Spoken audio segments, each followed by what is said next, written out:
Silver line, കേരളയില് ഇതൊന്നും വരരുത്. കാരണം ജനങ്ങൾക്ക് ബുദ്ധിമുട്ടുണ്ടാവുന്നുണ്ട്, ഒരുപാട് ആളുകളുടെ ഭൂമി നഷ്ടപ്പെടും എന്നൊക്കെ പറഞ്ഞുകൊണ്ട് വി.ഡി. സതീശന്റെ നേതൃത്വത്തിൽ ഒരുപാട് സമരങ്ങൾ നമ്മൾ കണ്ടു. ഞങ്ങൾ അധികാരത്തിൽ വന്നാൽ ആദ്യം റദ്ദ് ചെയ്യാൻ പോകുന്നതും ഇത് തന്നെയാകുമെന്ന് പറഞ്ഞു. അവർ ആർജവത്തോടു കൂടിയിട്ട് തന്നെ അത് റദ്ദും ചെയ്തു.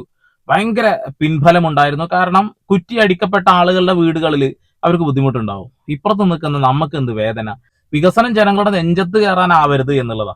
പക്ഷെ അന്ന് വി.ഡി. സതീശൻ പറഞ്ഞ കുറെ വാക്കുകളും ഇന്ന് സംഭവിച്ച കുറച്ച് കാര്യങ്ങളും ഒന്ന് കാണണം. ഞങ്ങൾ കൃത്യമായ നിലപാടാണ്. കേന്ദ്ര ഗവൺമെന്റ് സമ്മതിച്ചാലും കേരളത്തിൽ സിൽവർ ലൈൻ വരാൻ ഞങ്ങൾ സമ്മതിക്കില്ല.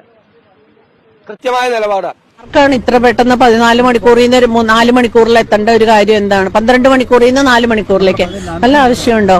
അതൊക്കെ സാധാരണക്കാരന് അത്ര അത്യാവശ്യമില്ല. സാധാരണക്കാരന്റെ അത്യാവശ്യം നന്നായിട്ട് മനസ്സിലാവുന്ന ആളുകളാണല്ലോ. സന്തോഷമുണ്ട് കേട്ടോ.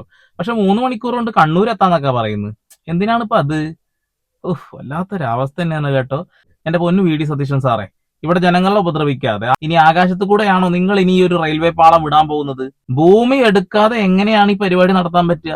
പിന്നെ ഭൂമിയുമായി ബന്ധപ്പെട്ടുകൊണ്ട് താങ്കൾ തന്നെ വലിയൊരു സംഭവം പറഞ്ഞു വെച്ചിട്ടുണ്ട്.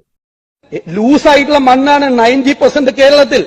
ആ സോയിൽ സ്റ്റഡി നടത്താതെ എത്ര അടി താഴ്ചയിലേക്ക് ഇതിന്റെ ബേസ്മെന്റ് വേണം, എത്ര അടി ഉയരത്തിൽ നിൽക്കണം, ഇത് മറിഞ്ഞു വീഴും. ട്രെയിൻ പോകുമ്പോൾ മറിഞ്ഞു വീഴും. അതിനെ പാറയും മണ്ണും കല്ലും സിമന്റും എല്ലാം കൊണ്ട് അതിനെ ശരിയാക്കി നിർത്തണം. ലൂസായിട്ടുള്ള മണ്ണാണ് 90% കേരളത്തിൽ. ഞാനൊരിക്കലും വികസനത്തിനെതിരെ നിൽക്കുന്ന ഒരാളല്ലേ കേട്ടോ. അതുകൊണ്ട് തന്നെ വി.ഡി. സതീശൻ സാറ് പറഞ്ഞപ്പോ ഞാനും വിശ്വസിച്ചു, മണ്ണൊക്കെ അത്ര പ്രശ്നമാണെന്നുണ്ടെങ്കിൽ അത് വലിയ പ്രശ്നമാണ്. കാരണം കറക്റ്റ് പഠിച്ചിട്ടാണല്ലോ കാര്യങ്ങൾ ചെയ്യുന്നത്. ഇപ്പൊ തുരങ്കപാത UDF ആണ് കല്ലിട്ടത് എന്നൊക്കെ പറഞ്ഞുകൊണ്ടുള്ള ഒരു വീഡിയോ നിങ്ങൾ കണ്ടിട്ടുണ്ടാവുമല്ലോ. അത്രേ ഉള്ളൂ, കഴിഞ്ഞില്ല.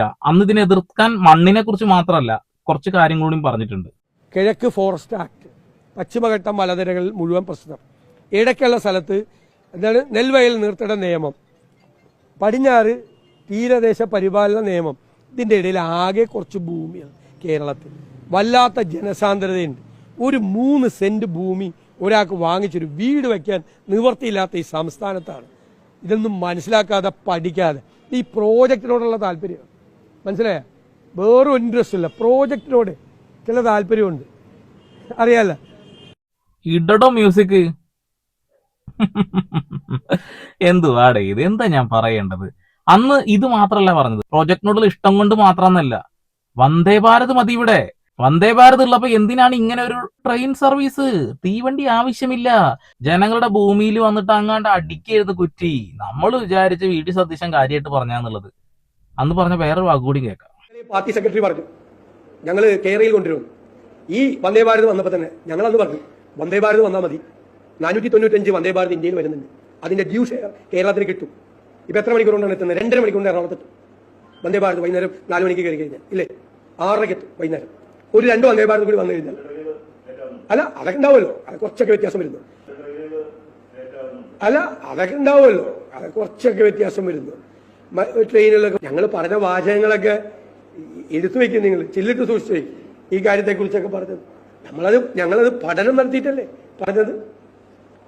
എന്റെ പൊന്നു വി.ഡി. സതീശൻ സാറേ, താങ്കൾ പറഞ്ഞ കാര്യങ്ങൾ ചില്ലിട്ട് വെച്ചത് ഒരു ലോഡ് ഇരിക്കണ്ടേ? ഓരോന്ന് ഓരോ ദിവസം എടുത്താണ്ട് ഇട്ട് കഴിഞ്ഞാൽ മൂഞ്ചുവേ. നുണേശൻ എന്ന് താങ്കൾക്ക് പേര് വന്ന് വെറുതെ ഒന്നുമില്ല.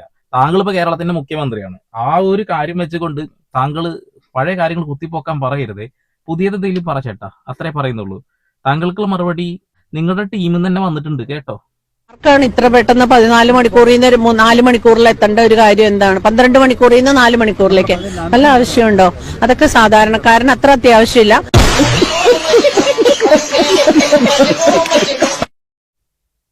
പൂക്കി അങ്ങ് പൂക്ക് എന്തുവാടേ ഇത്?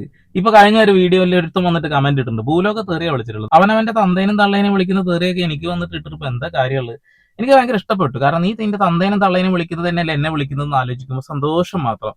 അടിമകളാവരുതേ എന്ന നിരന്തരം ഞാൻ പറഞ്ഞുകൊണ്ടിരിക്കുന്നത്. നിങ്ങൾ അടിമകളാവരുതേ. എന്താ അത് മനസ്സിലാക്കാത്തത്? നീയും കൂടി അടങ്ങുന്ന ആളുകൾ ഇതിനെതിരെ സംസാരിക്കണം. ഇവിടെ കേരളയില് ആളുകളുടെ വീടിന്റെ മുറ്റത്ത് അടുക്കളയിലാക്കി ഈ സാധനം കുത്തിവെച്ചപ്പോ അതെടുത്ത് നിങ്ങൾ പറിച്ചിട്ടപ്പോ ഞാൻ വിചാരിച്ചു, മനുഷ്യന്മാരുടെ കൂടെ നിൽക്കുന്നുണ്ടല്ലോ, അവരുടെ വിഷമം മനസ്സിലാവുന്നുണ്ടല്ലോ എന്നുള്ളത്. പക്ഷെ അതിന്റെ അപ്പുറത്തേക്ക് ഇത് വേറെ മറ്റുള്ള ആളുകളുടെ അടുക്കളയിലും കൂടി വെക്കേണ്ടി വരുത്. ലൈനൊക്കെ ഒന്ന് സ്ട്രൈറ്റ് ആക്കിയിട്ട് കൊടുത്തുകൂടെ, എന്നാ സ്പീഡ് ആയിക്കൂടെ എന്നാ പറയുന്നത്. അങ്ങനെ ലൈൻ സ്ട്രൈറ്റ് ആക്കിയിട്ട് എങ്ങനെയാണ് ട്രെയിൻ വിടുക? ഇവിടെയുള്ള റെയിൽവേ സ്റ്റേഷനൊക്കെ കണക്ട് ചെയ്യണം. അത് അന്ന് ഉണ്ടാക്കിയതാ, ഇത് വളഞ്ഞു തിരിഞ്ഞാ കിടക്കുന്നത്. പിന്നെ പുതിയത് ഉണ്ടാക്കണം, പുതിയ സ്ഥലം വാങ്ങണം, ജനങ്ങളെ ഒഴിപ്പിക്കേണ്ട ഒരു അവസ്ഥ വരുന്നുണ്ട് എന്നുള്ളത് അതൊക്കെ എന്നാ നിങ്ങൾ മനസ്സിലാക്കുക? അയ്യയ്യയ്യോ. അപ്പൊ ഇനി ഇത് ആകാശത്ത് കൂടെയാണോ പോകുന്നത്? കാര്യമായിട്ട് ചോദിക്കുക. ട്രോള് പറയുന്നത് തന്നെ ചോദിക്കുള്ളത് ആകാശത്ത് കൂടെ വിടാനാണ് പ്ലാന്. എന്റെ പൊന്നെ, ഒരു വികസനത്തിനെ തകർക്കുമ്പോ അത് കൃത്യമായി പഠിച്ച് അതാ ഇങ്ങനെയാണത് എന്ന് പറയണം. എന്നതിന് ശേഷം നിങ്ങൾ അതേ സാധനം തന്നെ ചെയ്യുമ്പോൾ ഞങ്ങൾ എന്താ മനസ്സിലാക്കേണ്ടത്? ഊളത്തരമായി പോയി, ഊളത്തരം. വേറെ ഒന്നും എനിക്ക് പറയാനില്ല. ഇവിടെ VD സതീശനാണെന്നോ പിണറായി വിജയനാണെന്നോ നരേന്ദ്രമോദി ആണെന്നൊന്നും നോക്കേണ്ട കാര്യം നമുക്കില്ല. നമ്മുടെ രാജ്യമാണ്, ജനാധിപത്യ രാജ്യമാണ്. അപ്പോ പറയേണ്ടത് പറഞ്ഞുകൊണ്ടേയിരിക്കും, ചോദ്യങ്ങൾ ചോദിച്ചുകൊണ്ടേയിരിക്കും. വീണ്ടും വരാൻ കേട്ടാ സുല.